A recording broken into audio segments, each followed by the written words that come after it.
धीरे धीरे बड़ी होती है। एक दिन सृष्टि की सहेली कहती है, तू दिखने में कितनी अजीब सी है, लेकिन मैं जानती हूँ हम सब में सबसे अच्छी शादी तो तेरी ही होगी। तेरे पापा अमीर जो हैं। और बता नहीं सकते यार, दहेज तो हर कोई देता है, ये क्या ज्यादा ले जाएगी अपने पति के लिए?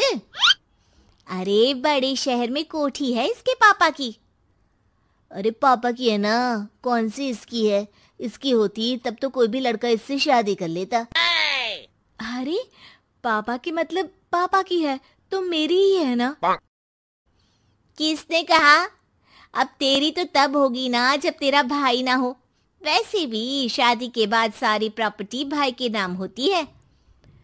सृष्टि समझ जाती है कि उसे किसी भी हालत में माँ बाप की सारी प्रॉपर्टी को अपने नाम करना है, लेकिन कैसे? एक दिन सृष्टि का भाई शीनू कहता है, बहन क्या कर रही है?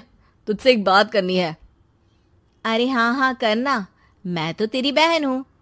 बहन मेरी लाइफ में ना एक लड़की है, बहुत अच्छी है। मैं सोच रहा हूँ माँ और पापा से बात करूँ शादी के लिए। सृष्टि को समझ में आ जाता है कि भाई की शादी होते ही भाभी उसे एक दिन भी घर में बर्दाश्त नहीं करेगी। क्या बात है भाई, बताना कौन है वो? यार वो बहुत अच्छी लड़की है, पढ़ी लिखी है, मेरे साथ जॉब भी करती है। बस एक प्रॉब्लम है। हाँ प्रॉब्लम? क्या प्रॉब्लम है भाई? यार वो शादीशुदा है, लेकिन उसके पति ने उसे सिर्फ इसलिए छोड़ दिया क्योंकि उसके माँ बाप दहेज नहीं दे पाए। सृष्टि ये सुनकर न जाने क्यों खुश हो जाती है। अरे भाई तो क्या हुआ, लड़की तुझे तो पसंद है ना? शीनू को लगता है कि बहन उसे समझ रही है। वो इस बात से अनजान होता है कि उसकी बहन की मंशा पूरा घर हड़पने की है। सृष्टि अपनी माँ से कहती है, मम्मी मुझे तो बहुत चिंता है। पता है शीनू क्या कर रहा है? अरे क्या कर रहा है? वो तो काम पर जाता है और वापस घर आता है। नहीं ना माँ, वो यही तो नहीं कर रहा, बाकी सब कर रहा है।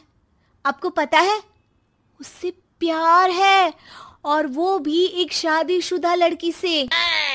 हैं? ये क्या हो गया? मैं सोसाइटी में क्या मुंह दिखाऊंगी? अरे तेरे पापा तो यही कहेंगे कि मैंने ही उसे बिगाड़ दिया है। माँ देखो, मेरी बात मानो, पापा पर भी विश्वास करने की जरूरत नहीं है।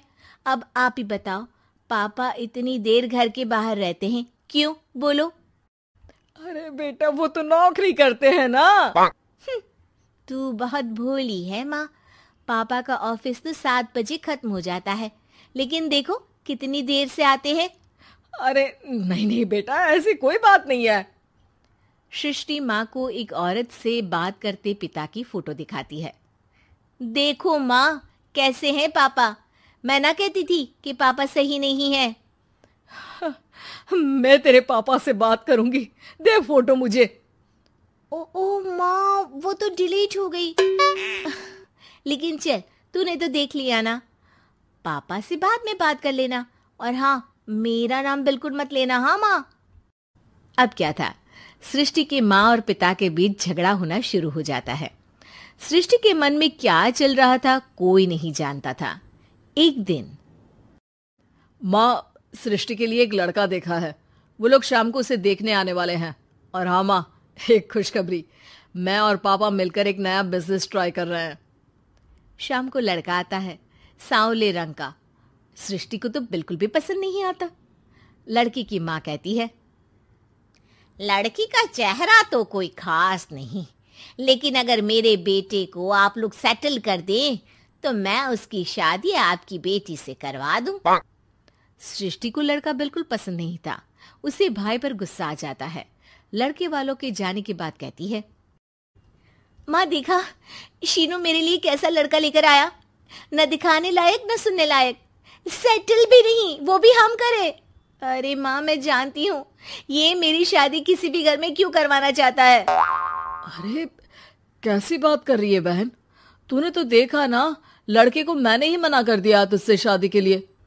जिसने लड़का बताया था उसने उसकी बहुत तारीफ की थी। बात आई गई हो जाती है, लेकिन सृष्टि का मन शांत नहीं होता। क्या करूं, कुछ समझ में नहीं आ रहा।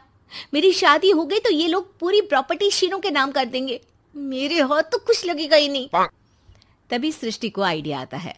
वो किसी वकील को फोन करती है। जी देखिए, अगर आपके मम्मी पापा का तलाक हो जाता है तो आपके पिता की आधी प्रॉपर्टी आपकी माँ के नाम हो जाएगी, फिर उसे वो किसी को भी दे सकती है। सृष्टि अब माँ को बेटे के खिलाफ भरती है। माँ, शीनू पर नजर रखा करो, वो जिस लड़की के प्यार में है ना वो शादीशुदा है। यहाँ आएगी, सारा पैसा रुपया जमीन जायदाद सब हड़प लेगी। पापा का भी हाल तुमसे छुपा नहीं है। ऐसा ना हो कि मैं और आप एक दिन सड़क पर भीख मांगे। हे भगवान, मैं तो जीते जी मर जाऊंगी अगर ऐसा हो गया तो। ऐसा हो गया नहीं माँ, ऐसा ही होगा। अभी समय है, आगे का सोच लो। मैं तो कहती हूँ पापा से आधी प्रॉपर्टी लेकर अलग हो जाओ। पापा की आधी प्रॉपर्टी भी हम लोगों को अगर मिल जाती है ना तो अगले 7 जन्म सफल समझो। बेचारी माँ बेटी के कहने पर पति से तलाक लेकर अलग हो जाती है। सृष्टि अब पैसों से गाड़ी और अपने दूसरे महंगे शौक पूरे करने लगी। उसके दोस्त भी उसके पैसे इस्तेमाल करते। सृष्टि, कल तुम कहाँ थी? मैं सारा दिन घर पर अकेली थी। तो मैं क्या करूं? मैंने ठेका तो नहीं लिया है ना तुम्हें संभालने का। माँ को सृष्टि से ये उम्मीद नहीं थी। वो बैठकर रोने लगती है। वहीं उसका पति यानी कि सृष्टि के पिता आ जाते हैं। मैं जानता था कि तुम्हारा यही हाल होगा, तो आपने मुझे रोका क्यों नहीं? मैं रोकता तो तुम रुकती क्या? सृष्टि के कहने पर तुमने मुझ पर अपने बेटे पर शक किया, लेकिन तुम ये भूल गई कि कैसे हम दोनों ने मिलकर जीवन में इतना सब खड़ा किया। माँ पति के गले लग जाती है। मुझे माफ कर दीजिए, मैंने आपकी कमाई का एक बड़ा हिस्सा गवा दिया।